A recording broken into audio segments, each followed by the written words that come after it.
The 911 call came just after dawn.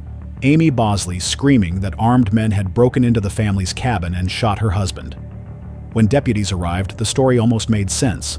Shattered glass, a ransacked room, a man dead in his bed. But something about the scene felt off. And when detectives dug deeper, they discovered a secret Amy had been hiding for years.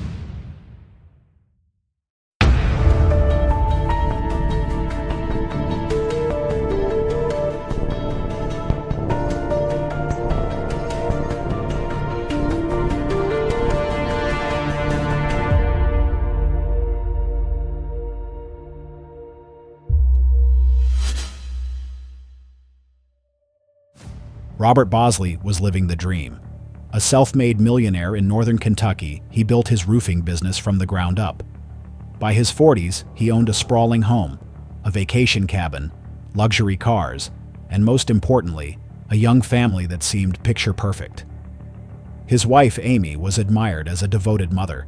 She volunteered at her children's school, helped with church fundraisers, and to neighbors, she was the definition of a supportive partner. Together, Bob and Amy looked like the American dream. But beneath that polished image, cracks were forming, and soon, those cracks would shatter everything. On May 17, 2005, the Bosleys were staying at their secluded cabin in Campbell County. That morning, a 911 call came in.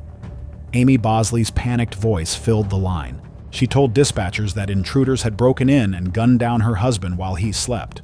When deputies arrived, the scene was chaos. Bob lay dead in bed, shot multiple times. Glass was shattered, furniture overturned, signs of a violent break-in. But within minutes, something about the story felt wrong, and the closer detectives looked, the more the picture of a home invasion began to unravel. Deputies moved through the Bosleys' cabin carefully. The scene told one story, but the details told another. Bob had been shot at least 7 times while he slept. The sheets were soaked in blood, but the signs of a break-in didn't add up. The shattered glass? It had landed on top of items inside the room, suggesting the window was broken after the shooting, not before. And nothing of value had been taken. Detectives then spoke with the couple's children, who had been asleep in another room. What they remembered would change the entire direction of the case. Their story didn't match Amy's desperate call about intruders. It suggested the crime scene had been staged, and the killer was someone already inside the cabin. It didn't look like a burglary. It looked like someone wanted it to look that way, said a detective. The suspicion that morning turned sharply, from faceless intruders to the woman who made the call herself, Amy Bosley. While forensic teams combed through the cabin, detectives started digging into the Bosleys' life back home. What they uncovered would reveal the real motive for murder. Bob's roofing company had made him a millionaire, but the books told a different story. Investigators discovered that Amy had been secretly embezzling money from the business, nearly $1.7 million. She'd been writing checks to herself, covering personal expenses, and trying to stay ahead of the IRS. But the truth was catching up fast, and so was Bob. Detectives believe Bob was beginning to notice the missing money. For Amy, exposure meant losing everything: the wealth, the status, even her family's trust. And investigators suspected she'd come to one devastating conclusion. If Bob discovered her secret, her perfect life would collapse. So she silenced him before he could. The motive was simple: money and fear. She thought if he found out, it was over. And that's exactly why he died, said a detective. The evidence was mounting, and investigators were closing in. But it was what they found hidden inside the cabin that would seal Amy Bosley's fate.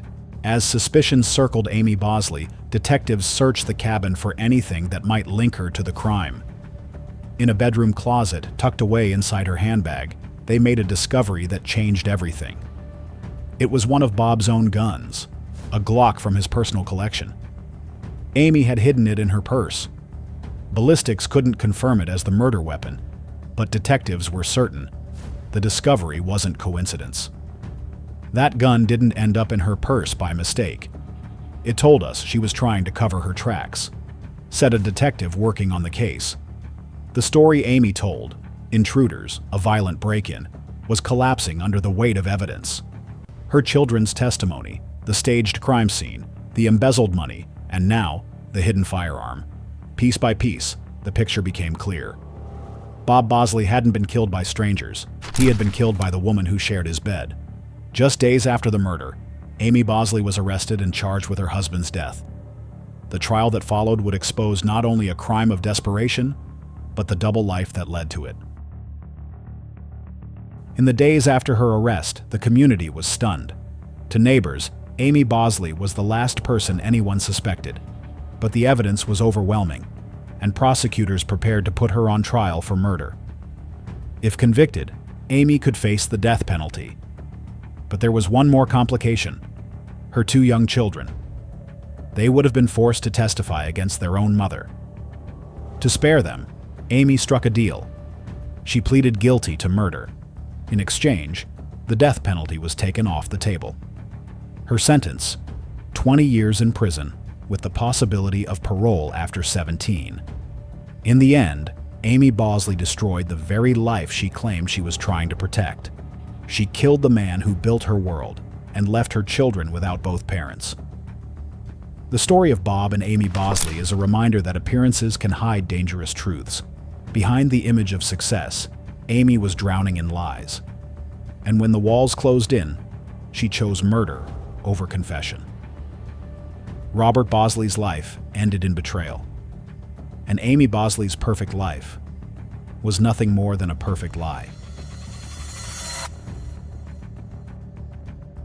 Thanks for watching. This case may be closed for now, but the questions remain. What do you think? Leave a comment, and if you'd like to support the channel, subscribe so you don't miss the next case.